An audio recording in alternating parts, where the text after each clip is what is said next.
বুলি ভাবিব পাৰে। নমস্কাৰ, মই ৰীতাশ্ৰী।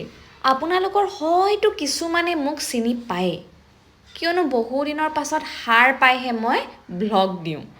কুম্ভকৰ্ণই টোপনিৰ পৰা সাৰ পোৱাৰ দৰে ময়ো সাৰ পালোঁ আজি। তাকে ৰাতিপুৱাৰ পৰা ষ্টাৰ্ট কৰিছোঁ, আজি মই ব্লগ বনাম।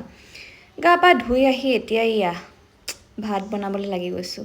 মিছা নকওঁ ৰাইজ, মই আচলতে সময় মিলাব পৰা নাছিলোঁ। আজি তাকে সময় অকণ পাইছোঁ, সেইকাৰণে ভাবিলোঁ ভিডিঅ' এটা কৰি থওঁ।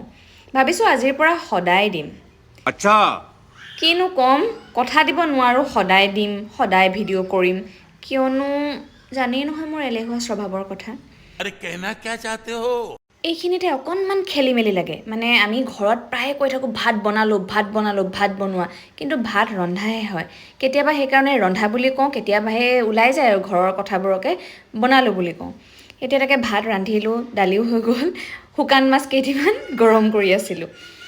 মায়ে দি পঠাইছিল। সেইবাৰ যে পুখুৰী সিঁচিছিল, মই মাছ ধৰিছিলোঁ, খাবলৈ নাপালোঁ ঘৰত। গৈছিলোঁ, হ'লেও আৰু কিমাননো খাইছোঁ, ঘৰৰ মানুহখিনিয়ে সৰহভাগ খালে। মোলৈ সেইকাৰণে মায়ে শুকুৱাই মোক দি পঠাইছিলে। তাৰে মাজে মাজে কেতিয়াবা গৰম কৰি খাই থাকোঁ। আৰু এয়া হৈছে ভোট জলকীয়াৰ আচাৰ। জলকীয়া শেষ হ'ল, দোকানৰ পৰা 10 টকীয়া পেকেট এটা কিনি মাৰি দিছোঁ।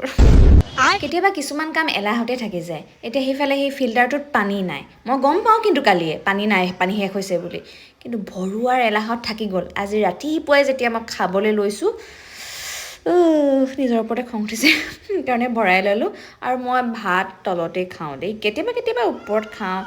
মোৰ নিৰ্দিষ্টকৈ ঠাই নাই, মই য'তে ত'তে, কেতিয়াবা বিচনাত, কেতিয়াবা এই তলত, কেতিয়াবা এই টেবুলত, য'তে ত'তে আৰু। ৰাতিপুৱাৰ সময়খিনিত অধিক একো ৰান্ধিব নোৱাৰোঁ, সময় নাথাকে।